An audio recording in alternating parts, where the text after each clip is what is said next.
All right, this is the second part to the video that we took out the clutch.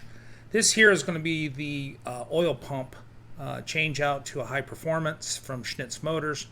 We're going to remove the actual oil pump gear and front cover and pressure relief valve.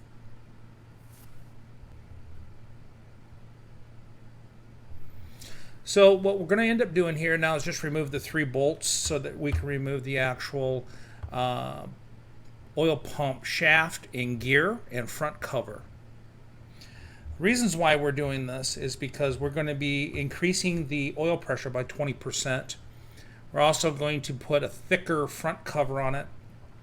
This requires us to actually press off the gear and put a new gear on that comes with the actual kit.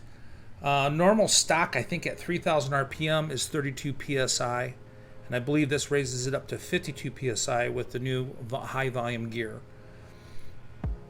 At 6,000, I think at 6,000 RPM, it 72 PSI on stock gear, and it raises it up as high as 110 PSI with the new high volume gear. Okay, now we'll continue to keep removing the 3 bolts on the front cover to the oil pump itself. When we pull this out, you're going to remove the gear and the shaft and the front cover. The impeller, or the impeller, will probably come with it, and that's okay. You can just push that right back into the slot where the impeller actually sits, and you'll see that it will all come out together as one unit. It's kind of difficult to just remove the shaft and the gear itself, and it's okay. So just go ahead and give it a slight little tug and it will come out, as you can see there. Alright, now what I'm going to show you is the difference between the stock oil pump cover and the aftermarket from Schnitz Racing. The difference between the size. As you can see, this is very thin. It flexes under high pressure, which then robs oil from rod bearing 3, I believe. And the thicker aftermarket actually will not flex because it's at least 3 times thicker, as you can see here. Comes with the bolts and milled.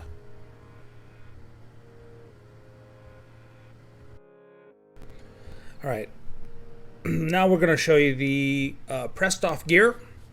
This took 30 tons of pressure to get this off. So if someone knows how to get this gear off a little bit easier than what I had to, it was very difficult, almost to a point where I couldn't get it pressed off or even pressed on. As you can see, this I think it's 1 gear or 1 tooth down on this gear, which increases the actual rotation and makes it spin faster. And this will increase the volume. All right, now we're going to finish installing the gear and the front cover. Put the shaft in. There is a washer that has to go in the back, and then you just apply the bolts to this, and you want to torque those down to specification. And that's what we're going to finish right now.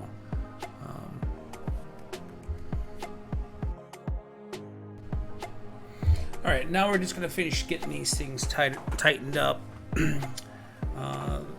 Big thing here, and again, I'm going to re-emphasize the difficulty of removing the gear from the shaft. We worked pretty hard at trying to get that off. We used a 30-ton press, and it almost didn't get it off. Now, I didn't use any heat. Now I know I've heard people say, well, you know, put it in the freezer and add a little heat and it'll pop it off. There's no way, I don't see any way that you will be able to get this off without a press to get this off. And in return, also to press the new gear on, the tolerances are so tight. You definitely want to take your time on this. You want to make sure you have the right fitting that sits on the collar. And then apply the appropriate amount of pressure on this, because you'll end up bending the gear itself. I actually had an individual from work He's the vice president of engineering. I gave it to him. He knew what he was doing, so I didn't want to mess with this. But you may want to go to a shop and have someone press this off and then put the new one on, unless you feel confident that you can do it yourself.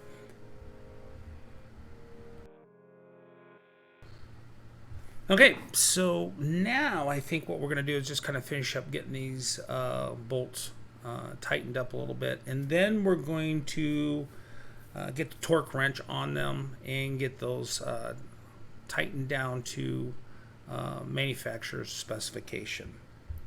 And we'll get this thing sped up.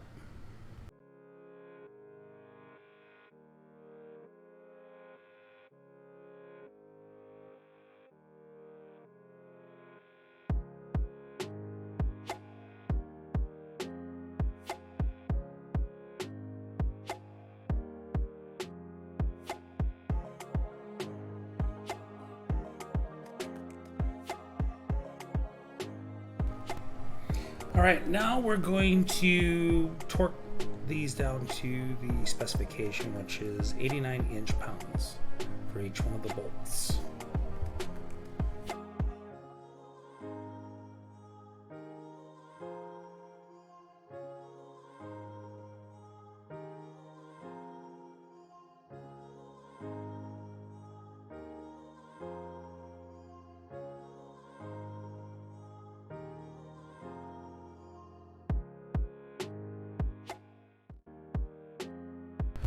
Alright, so in finishing this up, we're going to put the clutch housing gear, the needle bearing, and the sleeve and spacer. This one's a little tricky. You got to get the gear to engage with the oil pump, and also I believe there's a gear on the side to the crank itself.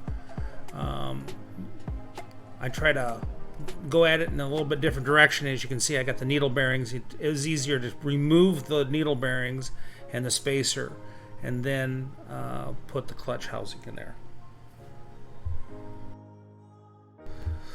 Okay, so the clutch housing, once you got it engaged with the oil pump gear, what we're going to end up putting in first is the sleeve, and that will hold that in place. So the clutch housing gear itself, it will hold it in place. As you can see here, you put it in the middle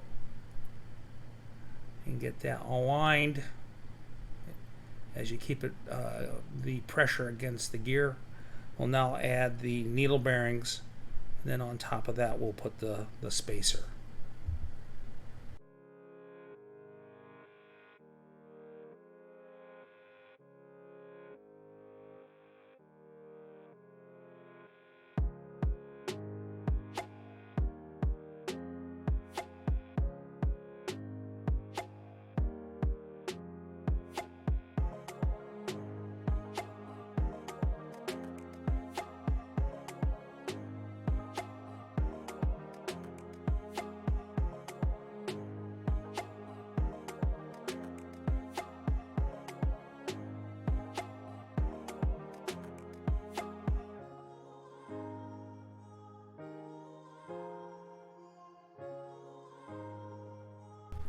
Alright, so after getting the needle bearing and the spacer put together, you can now put the clutch back together if you want to.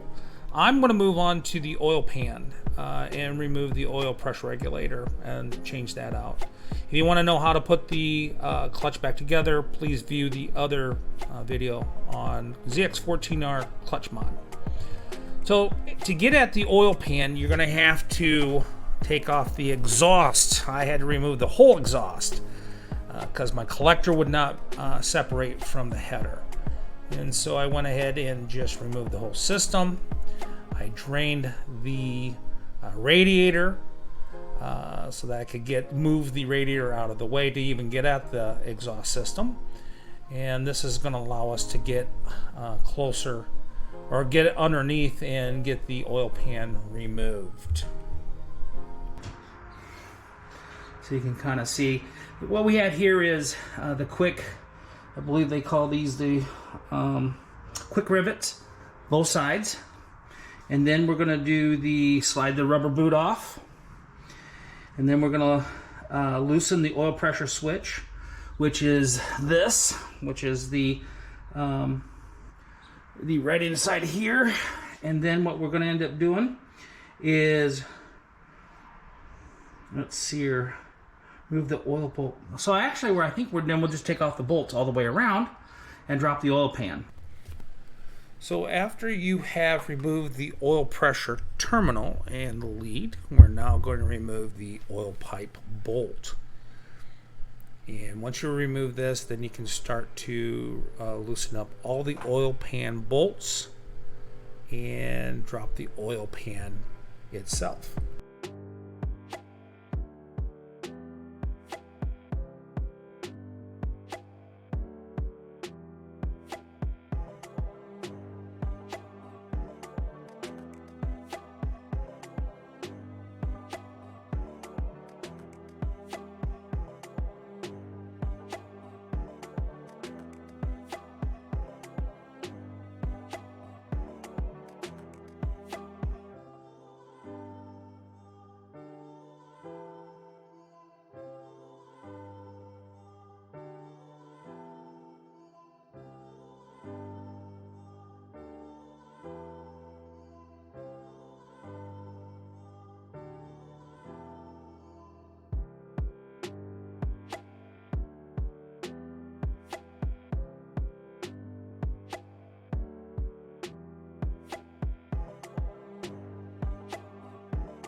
Okay, just slightly wiggle to break loose the oil pan.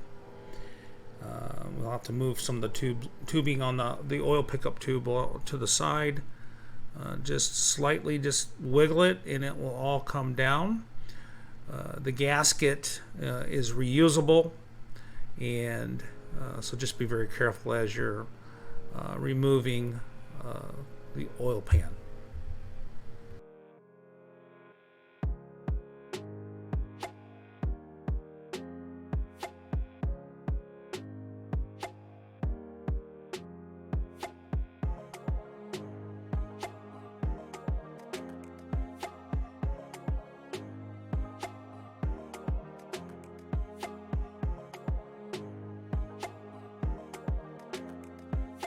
We're not going to be touching the screen. This is the screen, an oil pickup.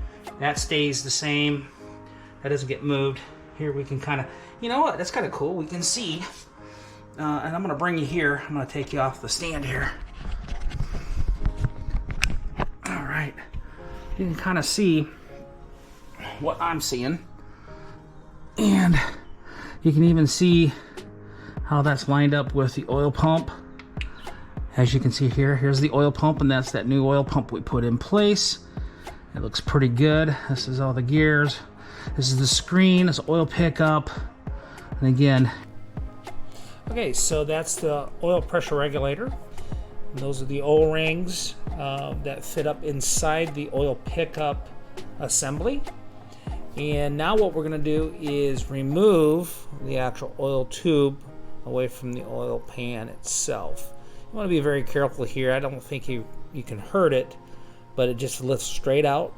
There will be a O-ring you want to check, and then there's another O-ring on the opposite side. I was checking that one, and just make sure that looks good. And we want to be very careful as we remove this oil pressure regulator that we don't hurt the tube itself. Alright guys, just showing you how to put this oil tube into a vise. There's only one spot that you can put it on, and that's the way that I have it currently in this picture. You will add some semi-permanent Loctite on the pressure regulator Not too much, because if you put too much, you could plug the pressure regulator.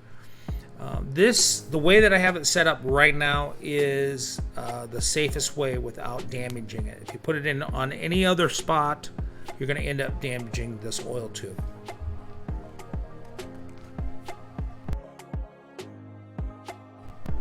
Alright guys, that pretty much wraps up the video.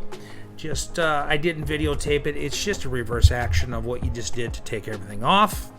A few things to just make sure of is that there is one O-ring that you have to actually put up inside before the tube goes up.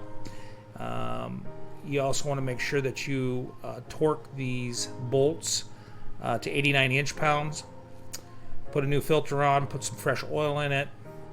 Make sure that you reattach the oil pressure regulator, the terminal itself, and then there's an oil pickup tube that goes right above that.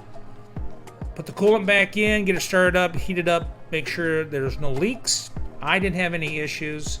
I guarantee you probably more than likely won't have any issues. If you have any questions, any comments, please put them down below. Don't forget to like and subscribe and ring that notification bell. We have a lot more content that we have coming up. I'm thinking about buying a new motorcycle, and I'd like to bring you guys along the journey to purchase and also maybe upgrade. So I look forward to seeing you guys here in the future, and thanks for watching.